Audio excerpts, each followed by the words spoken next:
के बाबरकत नाम में आपकी सलामती हो। हम अपनी रूटीन के मुताबिक आए निकालें the life and ministry of Jesus Christ in chronological order, सिलसिला बसिलसिला तरतीब वार। तो जर्नी करते हुए खुदावंद के साथ हम सीख रहे थे the Lord's Prayer which is actually disciples prayer. तो आए हम फिर देखें आज की जो ख़ास वर्स है वो है मैथ्यू चैप्टर 6 वर्स 11, जिसमें लिखा है हमारी रोज़ की रोटी आज हमें दे, और जिस तरह हम अपने कर्जदारों को माफ़ किया है तू भी हमारे कर्ज हमें माफ़ कर। तो आए हम इस पूरी दुआ को पढ़ते हैं। मैथ्यू चैप्टर 6 वर्स 9 से मैं पढ़ूंगा। बस तुम इस तरह दुआ किया करो कि ऐ हमारे बाप, तू जो आसमान पर है, तेरा नाम पाक माना जाए, तेरी बादशाही आए, तेरी मर्जी जैसी आसमान पर पूरी होती है ज़मीन पर भी हो। हमारी रोज़ की रोटी आज हमें दे, और जिस तरह हमने अपने कर्जदारों को माफ़ किया है तू भी हमारे कर्ज हमें माफ़ कर, और हमें आजमाइश में न ला बल्कि बुराई से बचा, क्योंकि बादशाही और कुदरत और जलाल हमेशा तेरे ही है। आमीन। Give us our daily bread, ये है आज का टॉपिक, हमारी आज की रोटी हमें दे। वेरी फेमिलियर फ्रेज है, और अगर पहली नज़र में हम देखें हमको ऐसा लगेगा कि जैसे थोड़ी सी अजीब सी स्टेटमेंट लगती है। वो किस लिए? जब हम वेस्ट में बैठे हुए हैं, जब हम अमेरिका, कनाडा, इवन यूके, इस प्रॉस्पर कंट्रीज़ में बैठे हों तो हमें ये बड़ा अजीब सा लगता है, आज की हमें रोटी अता कर। It's just irrelevant in this culture. यानी अगर आप खुद अपनी ही लाइफ पर गौर करें तो हकीकत में ऑनेस्टी से आप सोचें कि कब आपने रियली इस तरह की दुआ की हो, Lord give me today my daily bread, आज मेरी रोटी मुझे दे। I don't think so really हमने इसको इस तरह, इसके बजाय मेरा ख्याल है कि आपने इस तरह की दुआ अक्सर की हो शायद कि Lord prevent me from eating another meal, teach me self discipline, Lord I must lose my weight, I don't want to have another meal. तो मेरा ख्याल है आज हमारी दुआ ज़्यादातर इस तरह की होती है, बल्कि we have food not for only for us, काफ़ी दिनों के लिए है, बहुत से लोगों को भी खिला सकते हैं। क्या ख्याल है? ये मैसेज तो हो सकता है कहीं अफ्रीका, इंडिया के कुछ इलाकों, पाकिस्तान और इस तरह के रिमोट एरियाज में, जहाँ पे आज हमें हमेशा खबर में आटा नहीं मिल रहा जी, बिजली नहीं आ रही, गैस नहीं है, सब्जियां नहीं है, महंगाई होगी। यानी कि ये हमें रोज़ हम इस तरह की खबरें मिलते हैं, सुनते हैं, टीवी पे देखते हैं कि कितने लोग हंगर की वजह से, सिर्फ यानी कि फूड ना मिलने से दुनिया में मर रहे हैं। तो मैं सोचता हूँ कि अगर हमारा ऐसा ही ख्याल हो कि हमें तो इस चीज़ की ज़रूरत नहीं है, तो फिर इसको हम किस तरह ले सकते हैं? How can we understand? मैं समझता हूँ कि दुनिया में ये दुआ अगर देखें, अब इवन अमेरिका में भी लोग करते हों तो उनके लिए भी अजीब लगता है यहाँ पे भी, क्योंकि इवन अकेले अमेरिका के पास इतना अनाज है, ग्रेन है, इतना फूड है कि वो सारी दुनिया को खिला सकता है। और हमारी सोच से बढ़कर है, बिकॉज एक वो वक्त था कि जब ये फूड की जब बात की जा रही है, जब खुदावंद यीशु मसीह ने कहा कि हमें आज की रोटी अता कर, उस वक़्त के लिहाज से एक रोटी, एक फूड जो थी very very important thing of the life, क्योंकि आज हमें, उस वक्त ये नहीं था कि चलो घर में नहीं पकी तो पिज़्ज़ा ऑर्डर कर लें, मैकडोनल्ड चले जाएं, इधर से ऑर्डर कर रहे, इधर से ऑर्डर कर लेते हो, इंस्टेंट आपको मिल जाएंगे। इवन आपके घर में कई ऐसी इंस्टेंट फूड होती है, पकड़ा और माइक्रो में रखा, चलो जी खा लिया।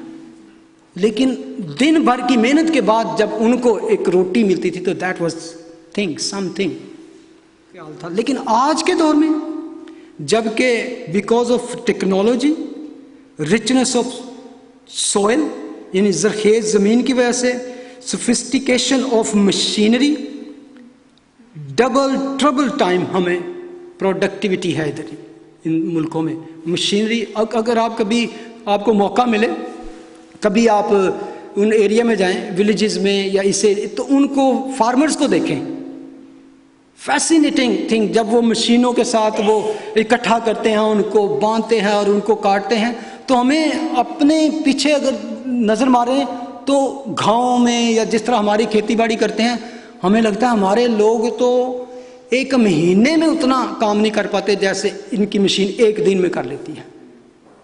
तो प्रोडक्टिविटी और मशीनरी और इस तरह की यानी कि मॉन्स्टर और जंबू इक्विपमेंट है इनके पास कि वो मिनटों में इतना काम कर देते हैं, बियॉन्ड आवर इमेजिनेशन। तो टेक्नोलॉजी की वजह से there is lot of much food in this world कि वो सब की ज़रूरतें पूरी हो सकती हैं। मैं जब ब्रेड के बारे में सोच रहा था, give us our daily bread, तो आप टेस्को में चले जाएं, किसी स्टोर में चले जाएं, तो आपको कई दफ़ा there is lot of coloured brands and मिलेंगे आपको कि you can choose lot of hundreds of brands हैं और अपनी चॉइस की आप डाइट वाली चूज़ कर सकते हैं, कम कैलोरीज की और जिस तरह की चाहिए, वाइट और ब्राउन्स और जैसी भी आपको चाहिए।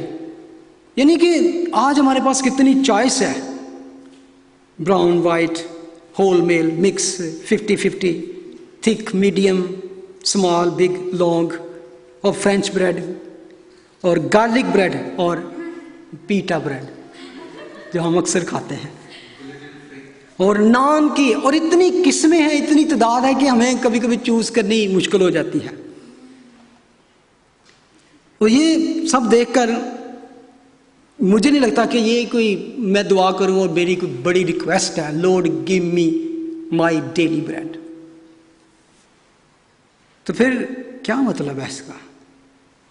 ये सिर्फ एक सरमन की हद तक ठीक है, okay I wanted to preach sermon, तो let talk about that. Just imagine कि आप आपके पास रोटी नहीं और आप रोटी के लिए डेस्परेट है।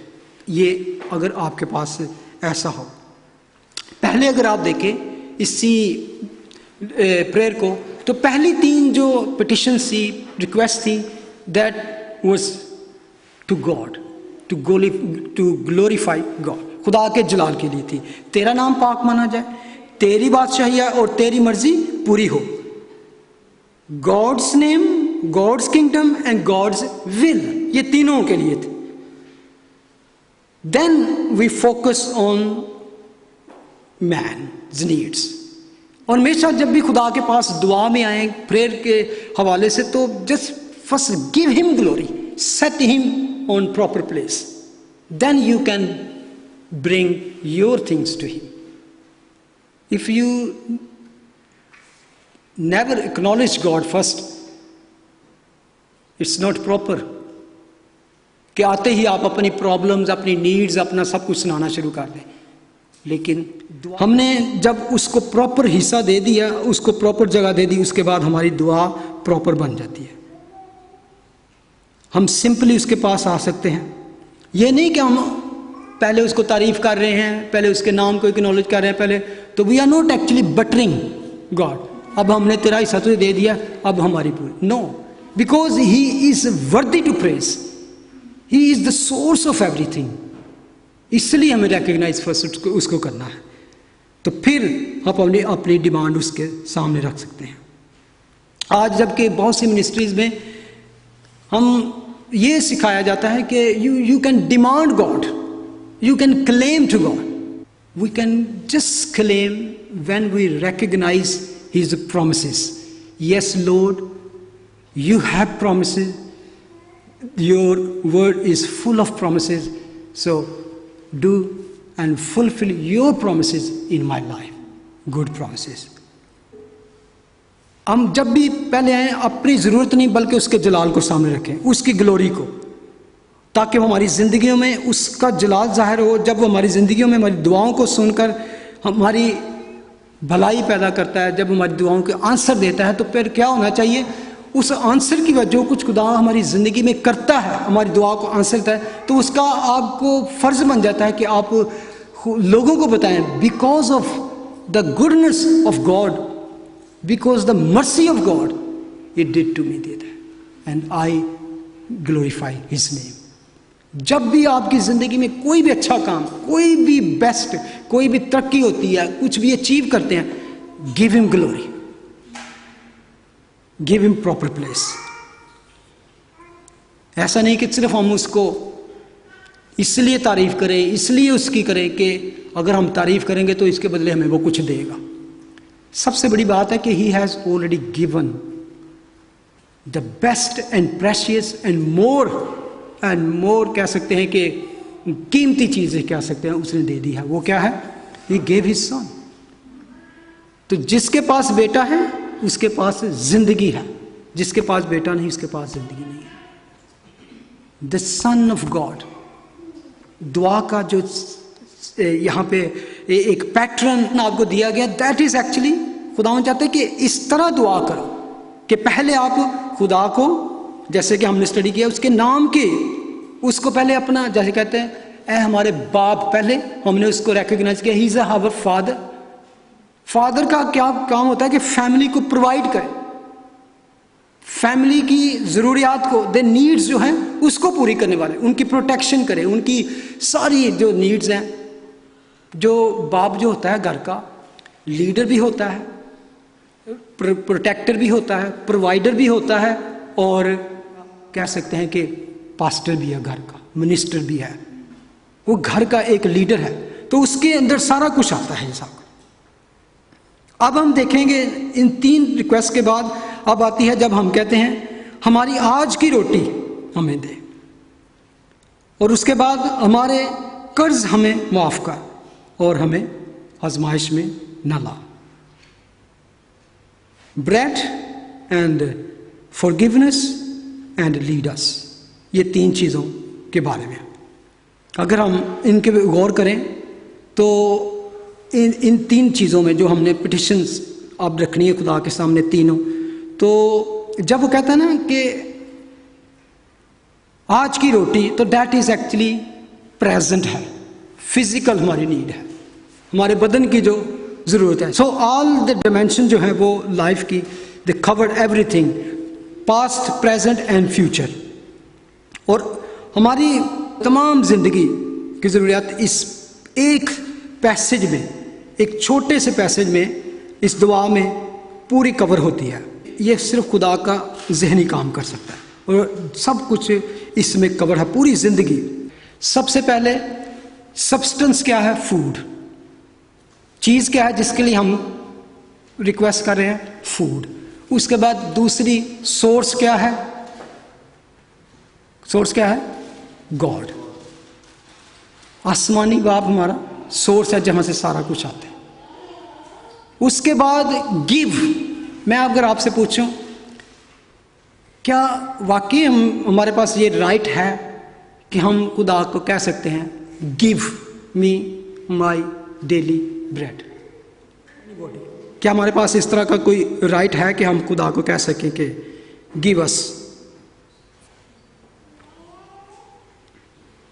I think only one statement जिसमें कि गॉड हैज प्रॉमिसेस अस कि ही विल फीड अस, वो हमें देगा। इस बात पे हम कह सकते हैं कि yes Lord you have promise, इसलिए हमें था। Otherwise God is not actually bound to give us the food, is not bound. Even he जब वो देता है तो वो अच्छों बुरों नेकों बदों सब पर अपनी रहमत करता है, लेकिन स्पेशली देयर आर कंडीशन कि जो उसको रिकग्नाइज करते हैं, जो उस पर बिलीव करते हैं, उनके लिए ख़ास प्रॉमिस है, वो उनको मस्ट देगा।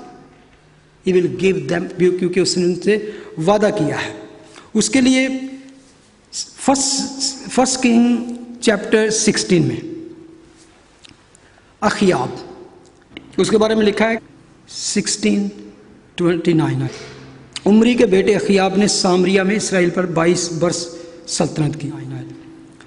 और उमरी के बेटे अखियाब ने जितने उससे पहले हुए थे उन सबों से ज़्यादा खुदावंद की नज़र में बदी की। उसने सदियानियों के बादशाह इतबल की बेटी इजाबेल से ब्याह किया और जाकर बाल की प्रस्तिश करने लगा। देवता जो था उनका बाल, उसकी प्रस्तिश करने लगा और उसे सिजदा करने लगा। और बाल के मंदिर में, जिसे उसने सामरिया में बनाया था, बाल के लिए एक मज़बा तैयार किया। और अखियाब ने इसराइल के सब बादशाहों से ज़्यादा जो उससे पहले हुए थे खुदावंद इसराइल के खुदा को गुस्सा दिलाने के काम किए। और इस हालत में जबकि पूरी कौम को उसने बदकारी में, अडल्ट्री में धकेल दिया, तो then God send his prophet एलिया। और अगर नेक्स्ट चैप्टर देखें 17, तो उसके बारे में लिखा है कि एलिया तिशबाइट जो था, उसने अखियाब से कहा कि खुदावंद इसराइल के खुदा की हयात की कसम जिसके सामने मैं खड़ा हूँ, इन बरसों में ना ओस पड़ेगी ना मींह बरसेगा जब तक मैं ना कहूँ। यानी कहत, they are going to be famine. और खुदावंद का ये कलाम उस पर नाजिल हुआ कि यहाँ से चल दे और मशरक़ की तरफ अपना रुख करके और करीत के नाला के पास जो यरदन के सामने है जा छुप। अब खुदावंद ने कहा there is going to be famine in the land, now you get up and go to the certain place. एक गार में, एक केव में उसको कहा, वो करीत के नाले के पास, वहाँ तूने रहना है। और उसी करीत के नाले में से, ये वो नाला नहीं जैसे हमारे पाकिस्तान में नाले होते हैं या इंडिया में गंदे पानी वाले, ये शफाफ चश्मे से जो पहाड़ों से पानी आता है, तो वो कहता तो उसी नाले में से पीना, ब्रुक में से। और मैंने कौवों को हुक्म किया है, आई हैव कमांडेड रेवंस, कि वो तेरी परवरिश करें। सो उसने जाकर खुदावंद के कलाम के मुताबिक किया, क्योंकि वो गया और करीत के नाला के पास जो यरदन के सामने है रहने लगा। लिसन, और कौवे उसके लिए सुबह को रोटी और गोश्त और शाम को भी रोटी और गोश्त लाते थे और वो उस नाला में से पिया करता था। यानी कि दिन रात क्या उसको रिच फूड मिलती थी, meat and bread in the famine. ये अपने लोगों के साथ खुदा का वादा है कि वो उनको कहत में, काल में भी मुहैया करता है। तो कुछ अर्सा के बाद वो नाला भी सूख गया। वो जब सब कुछ ड्राई हो गया, पानी भी ना आने लगा, तो फिर प्रॉफिट हैव टू हीट, उसको तो खाना था। तो खुदावंद ने उसको कहा कि अब क्योंकि बारिश नहीं ना हुई, तो वो नाले भी, पानी तो बारिश की वजह से इकट्ठा होकर पहाड़ों से आता था, तो there was no rain, then brook was dried up also. तो फिर उसने, खुदावंद ने उसको कहा, रेड में लिखा है, तब खुदावंद का ये कलाम उस पर नाजिल हुआ कि उठ और सैदा के सारपत को जा और वहीं रह। और देख, मैंने एक बेवा को वहाँ हुक्म दिया है कि वो तेरी परवरिश करे। सो वो उठकर सारपत को गया, और जब वो शहर के फाटक पर पहुंचा तो देखा कि एक बेवा वहाँ लकड़ियाँ चुन रही है। सो उसने उसे पुकार कर कहा, ज़रा मुझे थोड़ा सा पानी किसी बर्तन में ला दे कि मैं पीऊँ। वो उठा और खुदा ने जैसे जैसे हुक्म किया था। और सारपत जो था वो एक ऐसा इलाका था जो इसराइलाइट्स का नहीं था, जेंटाइल्स का इलाका था, गैर कौमों का इलाका था। खुदा ने उस गैर कौम की औरत को, जेंटाइल्स को, जो इसराइलाइट्स नहीं थी, जो यहूदी नहीं थी, उसको हुक्म दिया। तो अपने बंदा को उसने कहा, उसको जा और वहाँ पे उसको कह, तो वो तेरी परवरिश करेगी। अब उस औरत का सुने क्या हाल है आगे। मुल्क में पूरे तो कहत है, फैमिन है, नो रेन। और लिखा है, और जब वो लेने चली तो उसने पुकार कर कहा, पहले उसने सिर्फ पानी मांगा है, तो फिर वो कहता है ठहर जा, जरा अपने हाथ में एक टुकड़ा रोटी मेरे वास्ते लेती आना। उसने कहा, खुदावंद तेरे खुदा की हयात की कसम, मेरे यहाँ रोटी नहीं, सिर्फ एक मुट्ठी भर आटा एक मटके में और थोड़ा सा तेल एक कुप्पी में है। और देख, मैं 2 लकड़ियाँ चुन रही हूँ, ताकि घर जाकर अपने और अपने बेटे के लिए उसे पकाऊं और हम उसे खाएं और फिर मर जाएं। अब उस औरत ने कहा कि तू तीसरा किधर से आ गया, मेरे पास तो पहले थोड़ा सा आटा है, आया फॉर 1 मील, तो मैं घर जाके पकाऊंगी, and me and my son will eat and will die because there is no more food. और एलिया क्या कहता है आगे से, खुदा का बंदा कहता है मत डर, डू नॉट फियर, जा और जैसा कहती है कर, पर पहले कहते जो तू करना है कर, लेकिन पहले तू मेरे लिए एक टिकिया उसमें से बनाकर मेरे पास ले आ, उसके बाद अपने और अपने बेटे के लिए बना लेना। अब अगर बच्चे ही ना तो मैं समझता हूं कभी कभी इस पैसेज में देख रहा हूं, वो बंदी कहती है ये बंदा कहां से आ गया, हालांकि वो समझ गई थी कि ये कौन है, क्योंकि जब वो कहती है ना कि तेरे खुदा की है हाथ की कसम, your God, she understand he is somebody, he came from God. So वो कहता है आगे इसको क्या प्रॉमिस क्या देता है, क्योंकि खुदावंद इस्राएल का खुदा यूं फरमाता है कि उस दिन तक जब तक खुदावंद जमीन पर मींह न बरसाए, ना तो आटे का मटका खाली होगा, ना तेल की कुप्पी में कमी होगी। He gave him promise, go and do what I said, and if you do that, what will happen? तेरे घर से ना तो तेल खत्म होगा जब तक बारिश ना हो, तो ना ही आटा खत्म होगा। सो उसने जाकर शी नेवर आर्ग्यू, सो उसने जाकर एलिया के कहने के मुताबिक किया, और ये और वो और उसका कुंबा यानी कि और फैमिली भी इस पे शामिल होगी, बहुत दिनों तक खाते रहे, और खुदावंद के कलाम के मुताबिक जो उसने एलिया की मार्फत फरमाया था, ना तो आटे का मटका खाली हुआ और ना तेल की कुप्पी में कमी हुई। ये है खुदा का प्रॉमिस उसके लोगों के। Why? Because God is bound by his promise to his people, that one who trust in the Lord and does good will be fed. अगर आप देखें एक साम 37, अगर उसकी तीसरी आयत देखें तो उसमें लिखा है खुदावंद पर तवक्कुल कर और नेकी कर। अगर आप इस पे गौर करें, that is salvation passage, trust in the Lord and do good, believe and do good, trust सिर्फ करके यकीन करके आप सिर्फ बैठे रहें, is not going to work. जैसे कि जेम्स में लिखा है ईमान अमल के बगैर मुर्दा है, the faith is dead without work. So इस छोटी सी बात में खुदावंद पर तवक्कुल कर और नेकी कर, trust in the Lord and do good. So इस पूरे पैसेज में खुदावंद कहता है कि अगर तू मेरे पे यकीन रखता है देन डू गुड। इस दुनिया में रहते हुए सिर्फ ट्रस्ट नहीं बात, तेरा ईमान जो है, तेरा फेथ जो है, तेरा बिलीविंग है, तेरे वर्क से, तेरी प्रैक्टिकल लाइफ से साबित होना चाहिए कि You are believing in me।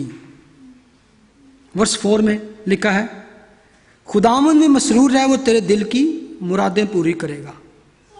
खुदावंद में मसरूर, delight in the Lord, trust in the Lord, and वो तेरे दिल की मुरादें, everything in your heart he will come to pass. और देन वर्स 5, अपनी राह खुदावंद पर छोड़ दे और उस पर तवक्कुल कर, वो इस सब कुछ करेगा। वो तेरी रास्तबाजी को नूर की तरह और तेरे हक को दोपहर की तरह रोशन करेगा। 7, खुदावंद में मुतमिन रह और सब्र से उसकी आस रख। उस आदमी के सबब से जो अपनी राह में कामयाब होता है, उस बुरे मंसूबों को अंजाम देता है, बेजार ना हो।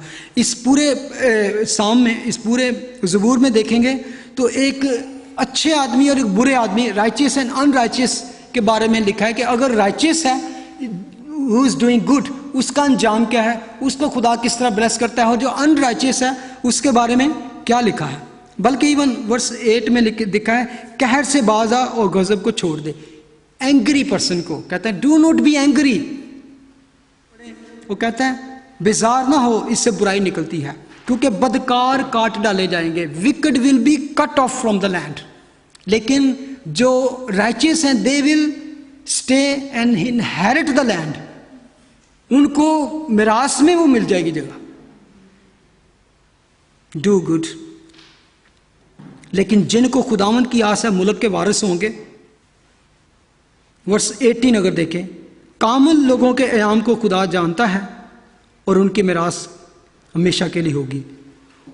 वर्ष 19, वो आफत के वक्त शर्मिंदा ना होंगे और काल के दिनों में आसूदा रहेंगे। Even famine in the land but God will preserve his people. बहुत सी स्टोरीज हैं बाइबल में जहाँ पे फैमन था, काल था, कुछ नहीं था, लेकिन खुदा ने अपने लोगों की परवरिश की।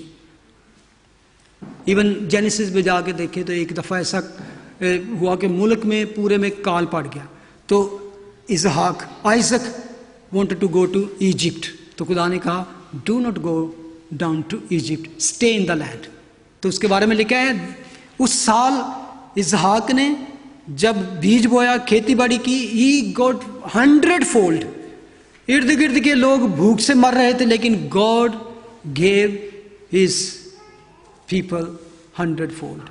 और लिखा है कि लोग उसको देखकर हैरान परेशान होते थे कि your God is true God, your God is mighty God.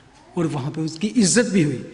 तो लिखा है कि वो काल के दिनों में भी आसूदा रहेंगे, लेकिन शरीर हलाक होंगे और खुदावंद के दुश्मन चिरागाहों की सब्जी की मानद होंगे। वो फना हो जाएंगे, वो धुएं की तरह जाते रहेंगे, फिर consume like a smoke. Verse 21, शरीर कर्ज लेता है और अदा नहीं करता, लेकिन सादक रहम करता है और देता है। क्या करता है? यानी कि जो विकट लोग होते हैं कभी कभी ले लेते हैं तो वापस नहीं करते, आपको उधार मांग लेते हैं तो दे डोंट गिव यू। और आपकी ज़िंदगी में ऐसा हुआ हो कि कभी कभी लोग जब आपसे कुछ उनको ज़रूरत होती है तो वो आपको बड़ा तारीफ़ करेंगे, प्लीज़ प्लीज़ प्लीज़ करेंगे, यार मेरी ये ज़रूरत है, वो ज़रूरत है, आई नीड, मैं तुमको जल्द वापस कर दूँगा, जल्द वापस कर दूँगा। उस वक्त आप बॉस बने होते हैं तो वो आपको ऐसे, जब वो कर्ज ले लेता है तो फिर आप उनके पीछे में, यार दे दे पैसे में, आपको पता है कि बुरा करूँगा तो फिर ये तो अकड़ जाएगा, तो वो कहें दे देंगे, की हो गए, मर चले भाग चले हैं, कोई नहीं इधर ही है, दे देंगे। यानी कि फिर क्या होता है, वो शरीर सा करते हैं। और मैं समझता मेरे साथ हुआ है, पता नहीं आपके साथ भी हुआ होगा कभी, दे दूंगी। और उस वक्त आप, वो बॉस होता है और आप अपने ही पैसे लेने के लिए तरले कर रहे हैं, मिन्नतें कर रहे हैं, प्लीज़ मैंने ज़रूरत है। तो वो कहता है, खुदा का कलाम कितना ट्रू है, शरीर कर्ज लेता है और अदा नहीं करता, लेकिन सादक रहम करता है और देता है। द राइचियस वन, उसको तरस आ जाता है। कभी कभी पता है कि आप दे भी देते हैं, पता है बंदा ठीक नहीं, लेकिन आपके अंदर तरस आ जाता है, because you are believing in God. चल दे दे, सुई दे दमी, पता है लेट के वादे का पक्का नहीं है, लेकिन वो कहता है वो रहम उसके दिल में होता है, इसलिए वो ही do good, believe in God and do good, तो ट्रस्ट इन द लॉर्ड। तो वो क्या है कि वो आपके उस नेकी के पैसे को ज़ाया नहीं जाने देगा। आपकी जो जैसे कहते हैं हलाल की कमाई है ना, वो उसको ज़ाया नहीं जाने देगा, और आपने अच्छे दिल से दिया है ना, ही विल ब्रिंग बैक और मल्टीप्लाई करके देगा। क्योंकि जिनको वो बरकत देता है, वर्स 22 में देखें, जिनको वो बरकत देता है वो ज़मीन के वारिस होंगे, और जिन पर वो लानत करता है वो काट डाले जाएंगे, वो खुद ही काट डाले जाएंगे। इंसान की रफ्शें खुदावंद की तरफ से कायम है और वो उसकी राह से खुश है। अगर वो गिर भी जाए तो पड़ा न रहेगा। रास्तबाज के लिए है कि वो गिर भी जाएगा तो पड़ा न रहेगा, क्योंकि खुदावंद उसे अपने हाथों से संभालता है। एक बड़ी खूबसूरत बात दाऊद कहता है 25 में, मैं जवान था और अब बूढ़ा हूँ। क्या वो young? No, I am old. कि मैं कितनी देर से इस जगह, इस अराउंड दिस वर्ल्ड, लेकिन कहता है तो भी मैंने सादक को बेकस और उसकी औलाद को टुकड़े मांगते नहीं देखा। राइचियस वन, उसका तजर्बा था कि I never seen any righteous one कि वो इतना बेकस हो जाए कि वो या उसकी औलाद भीख मांगे या टुकड़े मांगे। That is the wonderful promise of God. खुदा उनकी मदद करता है, उनको बरकत देता है।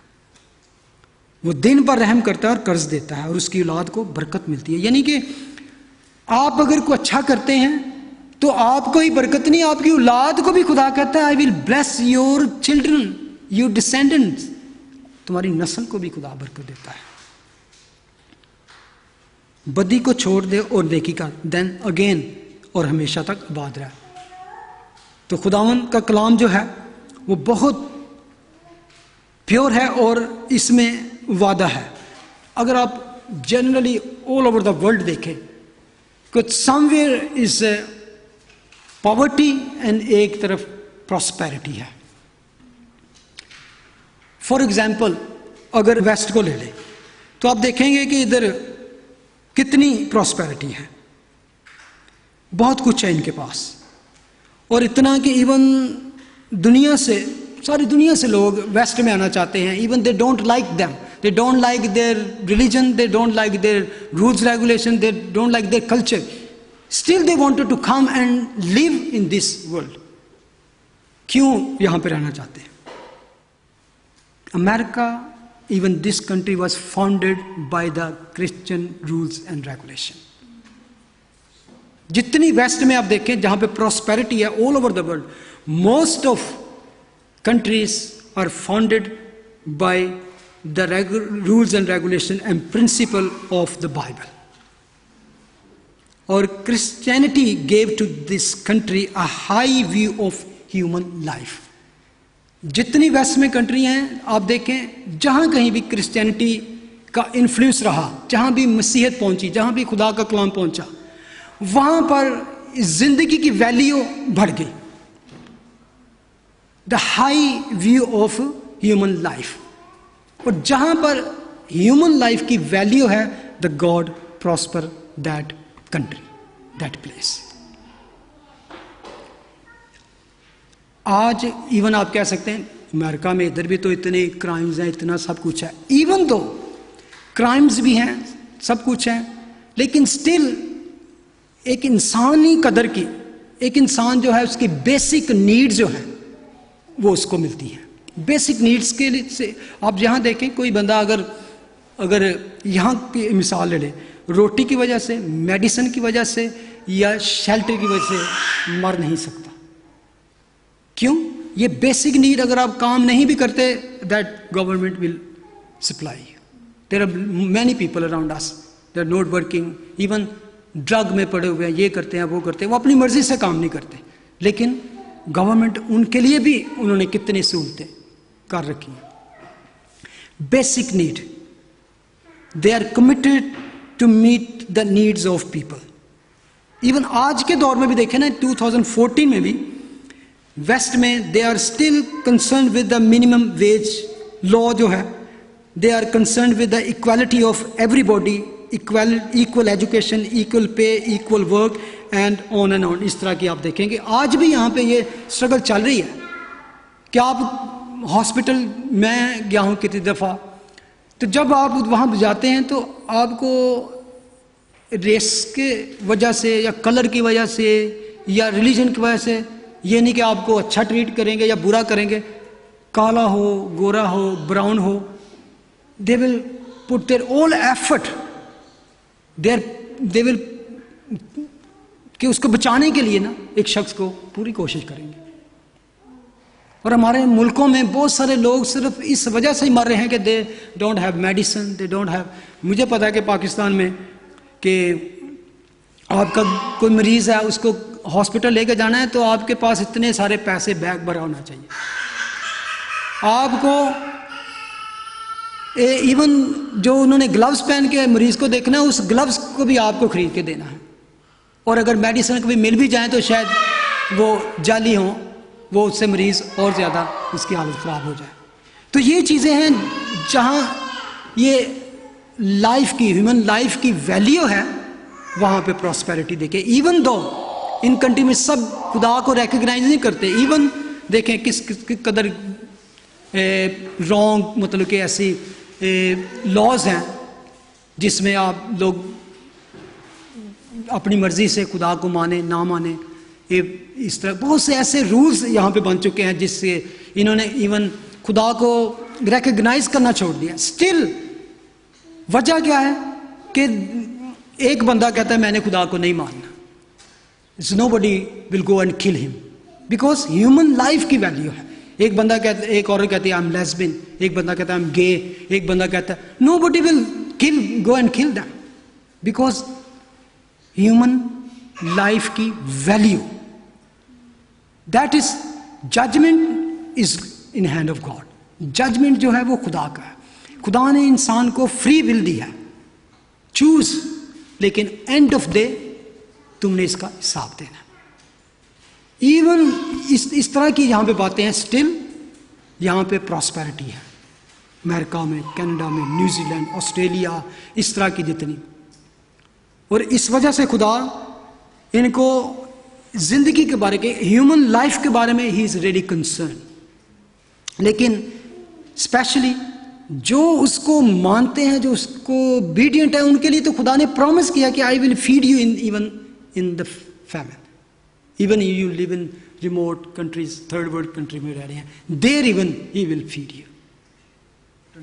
तो मैं even somebody is not believing in God, but आपके साथ उसकी दोस्ती है, फ्रेंडशिप है, he will going to bless as well, because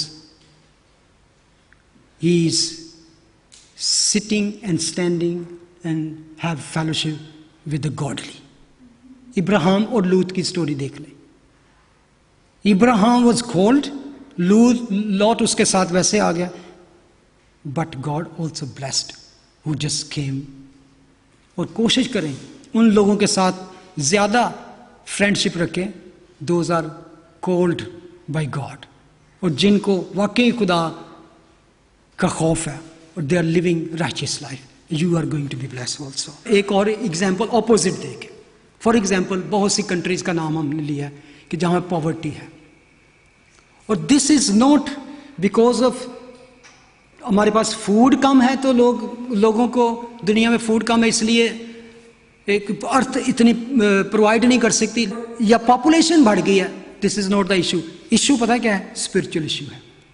that is spiritual issue. The people are dying in hunger and starvation.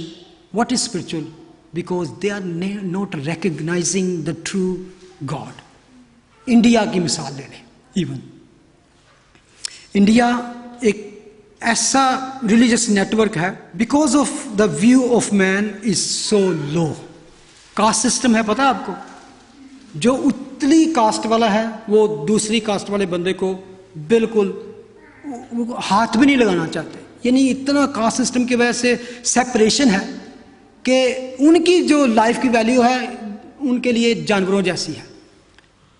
बल्कि इवन आप वहां पे जाएं तो जानवरों की ज्यादा अहमियत है इंसान की वजह से। एक दफा बल्कि इंदिरा गांधी ने खुद कहा था कि इंडिया में इतना रिसोर्सेज हैं कि वो अगर पूरे यूज किए जाएं तो पूरा इंडिया फुल हो के तो थर्ड जो उसका है वो एक्सपोर्ट भी किया जा सकता है। इसके बावजूद भी पूरी इंडिया जो है वो शेर होके फुल होके रह सकती है। लेकिन बिकॉज ऑफ जो इनहेरिटेज है उसमें हिंदुइज्म जो है,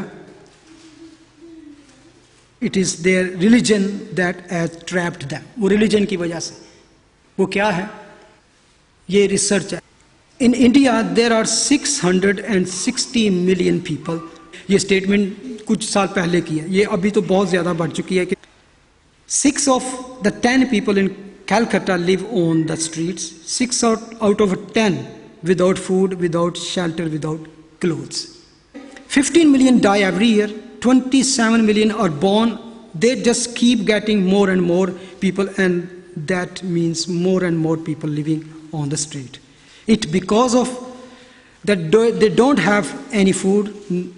क्यों नहीं है? They worship as many as 330 million deities.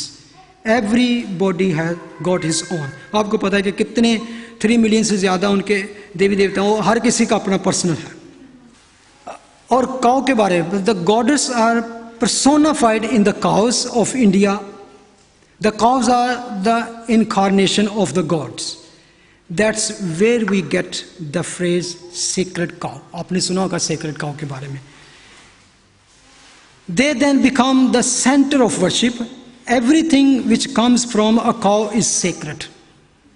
Listen, everything what comes out from the cow is sacred. Everything, including its dung and its urine. Exactly. आप वो हमारे पास इंडियन बैठे हैं, आपसे पूछ सकते हैं उनके से. एंड बाय द वे, कभी आप अगर जा रहे हैं ना इंडिया में, तो कोई लो टाइप को, जो लो कैटेगरी में आते हैं, ऐसी जो कास्ट वाले लोग हैं, कई दफ़ा आप देखेंगे कि अगर काऊ वो उस रास्ते में यूरिन करे तो वो अपने हाथ से आगे करके, अब आप कमेंट्रीज देख सकते हैं जाके, द सिपिंग. That's true. क्यों भाई संदीप? ऐसे है ना, होता है ऐसे इंडिया में. मैं इसलिए कह रहा हूं कि आपको थोड़ा क्यों ये पॉवर्टी और क्यों ये हंगर एंड थर्स्ट है, because they are not actually acknowledging the true God of this world. And this is how they look down to the life. और killing for them is nothing. और इस्लाम में चले जाएं, आप देखते हैं वीडियो पर भरी पड़ी है. Whoever not believe what we believe, kill them. Kill them, kill them, kill them. For them is they are doing God's favor. और अभी किसी ने लगाई थी, मैंने तो देखी नहीं फेसबुक पे, वो किसी ने, कि पाकिस्तानी जो मिलिट्री के बहुत सारे लोगों को कैप्चर करके अफ़गानिस्तान में जो टेररिस्ट है, वो उनको ऐसे लाइन में खड़े करके तो सामने गिर. और एक और किसी ने वीडियो लगाई जो शियों की बस को खड़ा करके उसमें से निकाल के तो सरेआम उनको रोड पे मारे.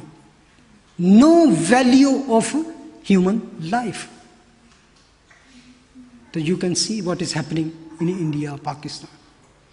I'm not saying this country is very righteous, but they have the value, high value of human life. That's why they are prospering. और एंड करेंगे कि अगर खुदा कहता है, जब हम की बात करते हैं कि give me my bread, it's not only roti bread की बात कीजिए, ये एक चपाती की बात नहीं की जा रही. Is whole physical needs, our whole physical needs, जिसमें क्लोथिंग है, शेल्टर है और फूड है. और इन तीनों चीजों के बारे में खुदावंद कहते हैं कि do not worry about what you will eat, what you will wear and where you will live. God have promised, I will feed you. उसने कहा कि अगर मैं परिंदों को, बर्ड्स को खाने को दे सकता हूं तो तुम्हारी कदर तो परिंदों से ज्यादा है. Why I will not give to you? बल्कि एक दो दफा जगह पे खुदावंद ने कहा कि तुम्हारी कदर जो है, तुम नहीं जानते कि अगर कोई बच्चा अपने बाप से आके रोटी मांगे तो क्या वो उसे सांप देगा, मछली मांगे तो सांप देगा, रोटी मांगे तो पत्थर देगा.